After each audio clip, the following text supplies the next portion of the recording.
গল্প শোনো, মূল্যবোধ শেখো। আজকের ছোট্ট বন্ধুরা, তোমাদের জন্য নতুন আরেকটি গল্প। আজকের গল্পের বিষয় ঈর্ষা আমাদের অনেক বড় ক্ষতির কারণ হয়। তো এই জেলাসি, এই শব্দটা তোমরা শুনেছ, তোমরা তো অনেকেই ইংলিশ মিডিয়ামে পড়াশোনা করো। ঈর্ষা জিনিসটা কেমন বোঝো তোমরা? তো চলো প্রথমে গল্প শুনি। আমরা তোমাদের শোনাই সুন্দর গল্প। সুন্দরবন অঞ্চলের একজন ভদ্রলোক কী করেছেন, তিনি দুটো প্রাণী পুষেছেন, একটা গাধা আর একটা ছাগল। তো তিনি ছোট্ট ব্যবসা করেন। তো তার সমস্ত কাজে মালপত্র বইতে সাহায্য করে সেই গাধাটি, তার পোষা গাধা। গাধা সব কাজ করে, নিয়ে আসা দিয়ে আসা, ব্যবহার হয় গাধার। আর ছাগল সঙ্গে যায়, কিন্তু ছাগলটির কোনো কাজে লাগে না, সে শুধু দুধ দেয়, আর কোনো কাজে লাগে না ছাগলের।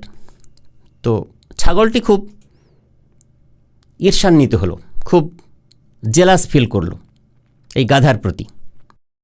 তো সে কী করলো, একদিন দেখছে যে গাধা এক জায়গায় বসে আছে।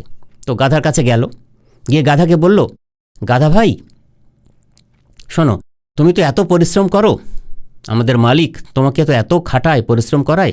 তো আমি বুঝতে পারছি তোমার কিন্তু একটা ছুটি দরকার, ভ্যাকেশন দরকার, তোমার রেস্ট দরকার। তো আজকে যখন আমাদের মালিক তোমাকে এসে বলবে কোনো কাজের জন্যে, মোট বাওয়ার জন্যে, জিনিসপত্র মালপত্র বয়ে নিয়ে যাওয়ার জন্যে, তুমি বলবে যে আমার শরীর খারাপ, আমি আজকে পারবো না, আমার শরীর ভালো নেই। তো তোমার কাজটা আমি করে দেব। ছাগল এটা বলল গাধাকে।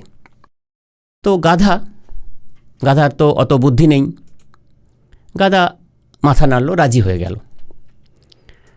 তো সেই ভদ্রলোক যার গাধা, তিনি তো সকাল হয়েছে, তিনি এসে বেলার দিকে গাধাকে বলল যে চলো আমরা দোকানে যাব, জিনিসপত্র বয়ে নিয়ে যেতে হবে। তো গাধা বলল, আমার শরীর খারাপ হুজুর, তো আমি আজকে রেস্ট নেব, শুয়ে থাকবো, ছাগল ভাইকে বলো, ছাগল ভাই কাজটা করে দেবে।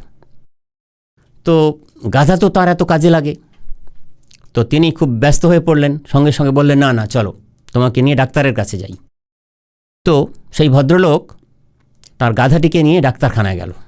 ডাক্তারবাবু তো খুব ভালো করে পরীক্ষা করলেন, গাধাটিকে পরীক্ষা করে বললেন যে দেখো, তোমার এই গাধার খুব অদ্ভুত ধরনের একটা অসুখ হয়েছে।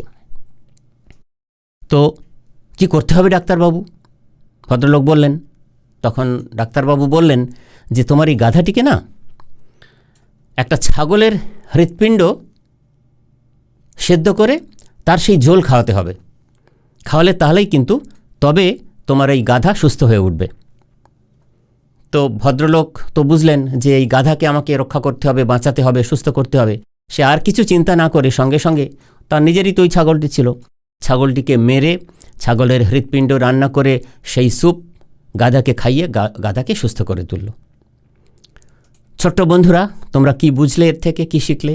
না দেখো, ছাগল ঈর্ষা করেছিল, জেলাস হয়েছিল গাধার প্রতি, যে মালিক আমাকে কাজ দেয় না, আমাকে আন্ডার এস্টিমেট করে। গাধার প্রতি জেলাস বা ঈর্ষান্বিত হয়েছিল ছাগল। কি পরিণাম হলো মৃত্যু। তাহলে এই ঈর্ষা এটা খুব খারাপ গুণ, নেগেটিভ ইমোশান। অন্যের প্রতি কখনো ঈর্ষা করতে নেই। তোমরা ছোটরা, তোমরাও স্কুলে, বাড়িতে, বাইরের কারোর প্রতি, সহপাঠীদের প্রতি কখনো ঈর্ষা পোষণ করবে না। ছোট্ট বন্ধুরা, গল্পটা নিশ্চয়ই তোমাদের ভালো লেগেছে। এবার একটু বুঝে নাও যে কেন ঈর্ষা করবে না। আমরা বলি যে এই মাস্তুতো ভাই, বোঝো, শুনেছ, তোমাদের আছে না মাস্তুতো ভাই? অনেকের আছে। তো আমরা বলি যে এই ঈর্ষা হচ্ছে লোভের মাস্তুতো ভাই। লোভ একটা নেগেটিভ ইমোশান, ঈর্ষাও একটা নেগেটিভ ইমোশান। তো এই ঈর্ষা হচ্ছে লোভের মাস্তুতো ভাই। যারা লোভী মানুষ আর যারা ঈর্ষাকাতর মানুষ, এরা কি করে জানো? এরা কি করে না, যা তাদের নেই, তারা সেই জিনিসগুলো, যোগ্যতা নেই, তবুও যেন তেন প্রকারে তা পাওয়ার জন্য চেষ্টা করে, পেতে চায়। যারা ঈর্ষাকাতর লোক, পরশ্রীকাতর লোক, যারা লোভী,